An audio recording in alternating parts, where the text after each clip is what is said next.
E aí pessoal, tudo bem? Bem-vindo ao canal Banzas. Preparados para mais um episódio de Skinwalker? Então, segue a vinheta.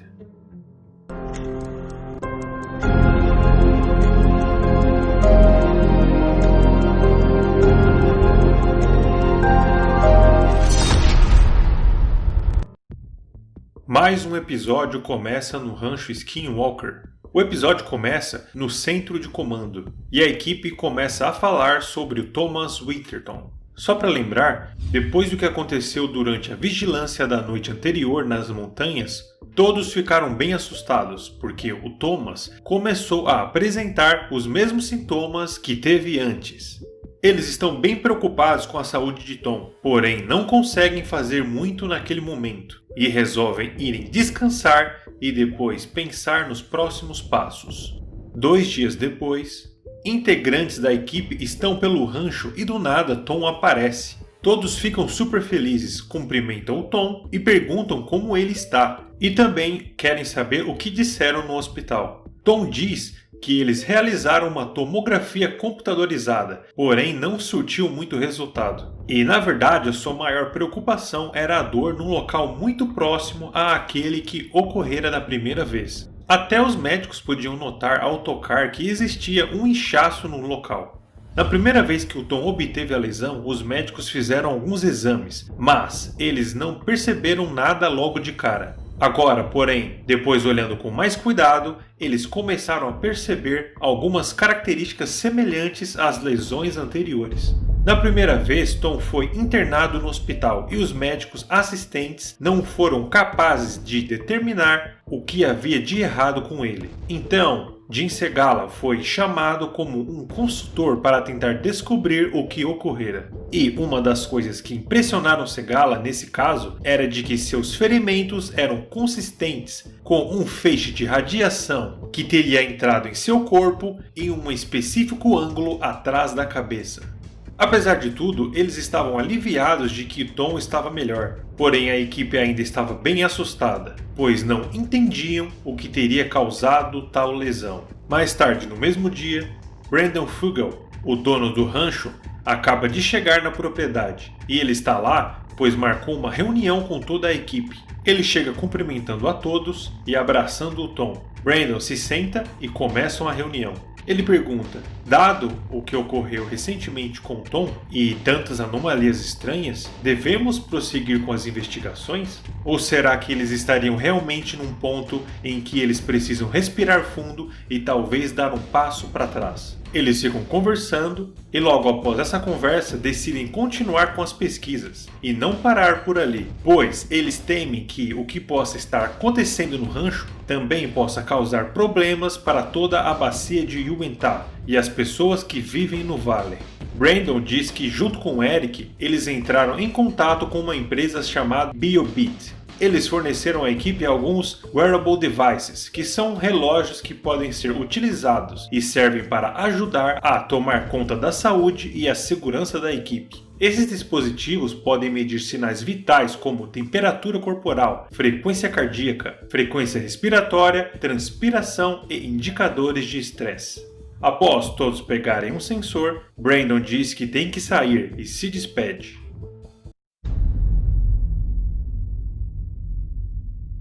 Dois dias depois, eles pretendem continuar nos esforços de pesquisas não invasivas para verificar se os estranhos picos de radiação estão vindo realmente do Sol. A equipe se reúne novamente e Eric chega com o Derek da Hot Shots. Eles se cumprimentam. Eric explica que chamou Derek, que é um especialista em drones, para que ele faça uma imagem termográfica de toda a propriedade, para assim ajudar a equipe a entender o que provavelmente possa estar na superfície do solo do rancho. Os resultados da investigação de Robert Bigelow nunca foram totalmente liberados. Existem rumores sobre algum tipo de base ou talvez algum artefato alienígena abaixo da propriedade. Usando termografia por drone, talvez haja de fato algo que eles possam encontrar embaixo da terra. Derek explica sobre os drones. Um único drone desses custa cerca de $35 mil e em cada pixel da imagem eles serão capazes de capturar e analisar as temperaturas. Com essa tecnologia, eles serão capazes de descobrir estruturas que estão enterradas próximas à superfície. Os equipamentos ficam prontos e Derek liga o drone. Ao passo em que o drone sobrevoa a área, eles vão acompanhando as imagens térmicas pela tela do controle. Eric tem a ideia de subir bastante o drone e olhar a área de cima e verificar se encontram algo que chame a atenção, como por exemplo estruturas não naturais. Eles vão monitorando a área e até o momento nada de diferente encontrado. Eles decidem pegar o drone e ir para o local conhecido como Homestead 2, que é uma área que fica na montanha, de onde a equipe tem recebido os picos de radiação, e é também onde houve uma concentração de estranhos fenômenos com luzes brilhantes. Homestead 2 foi construído em 1905 por John e Emma Myers, que viveram lá e criavam gado. É um local abandonado desde a década de 1930 e muitos moradores pensam que é um local assombrado. Eles vão até o local, Derek se prepara para ligar o drone e, sem conexão, todos ficam olhando para tentar entender o que há de errado, mas o drone de $35 mil simplesmente parou de funcionar. Será que seria alguma interferência do lugar? Essa é uma área já conhecida por causar mau funcionamento em equipamentos. Só para lembrar, quando a equipe desceu num buraco que se localiza na Homestead 2, outra coisa semelhante aconteceu. As baterias dos celulares da equipe inexplicavelmente acabaram de uma hora para outra. O que a equipe ainda não sabe é o porquê dessa área causar esse tipo de efeito, além daqueles que deixam os leitores de radiação malucos. Eles tentam mais algumas vezes, porém as tentativas não surtem efeito e decidem abortar a missão. Agradecem ao Derek e vão embora.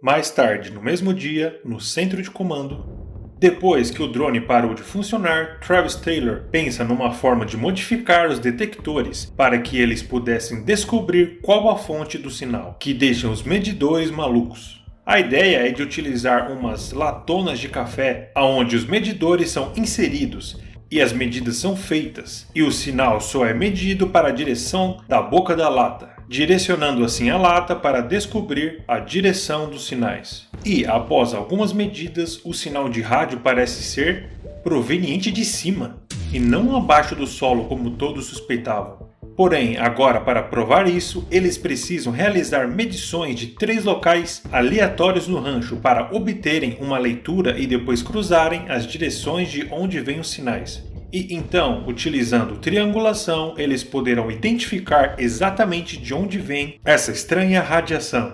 As medidas então começam e realmente parece que os sinais vêm de cima. Após realizar as 3 medidas, eles vão se encontrar no centro de comando e colocam no mapa os pontos. Após alguns cálculos de geometria, Travis chega no valor de 5.000 pés de altura. Mas o sinal estaria vindo a 1 milha de altura do solo?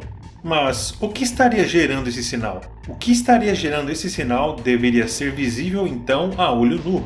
Como eles conseguiram descobrir o ponto de origem do sinal, Travis tem a ideia de utilizar um balão meteorológico para checar o que de fato existe na região.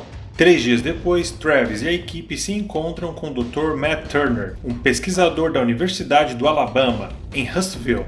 Ele é PhD em mecânica e engenharia aeroespacial, e ele também é especialista no uso de balões meteorológicos.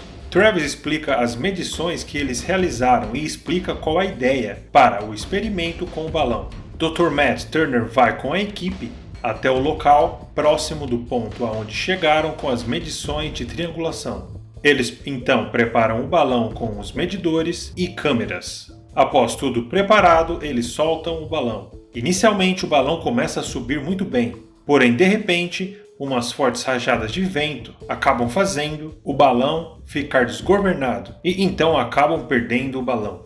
Decidem então ir pegar o equipamento que caiu e esperar para ver se os ventos ficam mais amenos. Enchem outro balão e após alguma espera tentam novamente. Agora o balão começa a subir super rápido para o local correto. Eles voltam para o centro de comando para acompanhar as medidas do balão. E se esse experimento for realmente bem sucedido, isso vai dizer exatamente de onde esses picos de energia vêm. Eles verificam aonde está o balão e já está numa altura de 3.200 metros. Eles verificam nos medidores, porém algo estranho ocorre.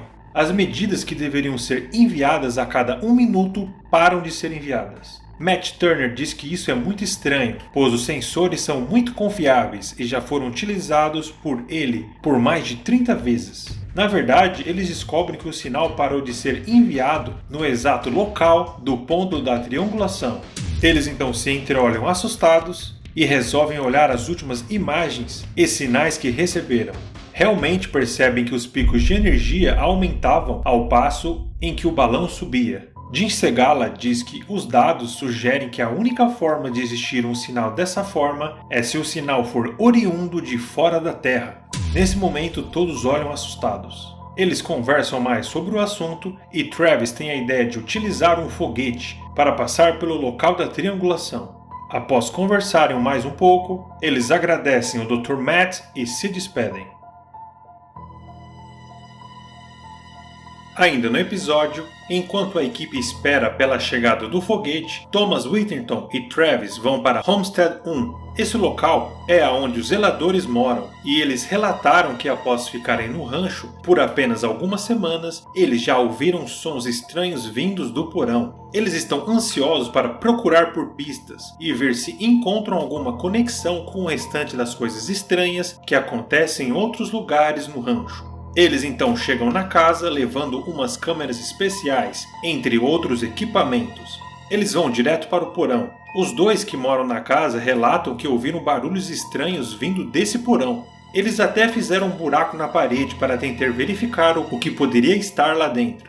A equipe então olha dentro do buraco e parece que tem uma sala lá dentro. É como uma sala de concreto. Eles no mínimo acham aquilo tudo super estranho. Eles então preparam o equipamento e colocam a câmera dentro do buraco e vão acompanhando pela telinha. Logo na entrada já percebem que parece ser um local seco, o que indica que não existem infiltrações nem canos. E o local parece ser um quadrado. Eles vão mexendo a câmera até que algo aparece. Eles vão aproximando para ver mais detalhes e parece um amontoado de talvez entulho. Na verdade, olhando com mais calma, parece serem cinzas. Mas cinzas dentro de uma sala escondida dentro de uma parede de um porão? Como essas cinzas foram parar ali? E qual o propósito disso? Eles então continuam tentando encontrar mais pistas pela imagem, até que algo chama a atenção de Travis. Eles encontraram coisas que parecem ossos. Mas ossos?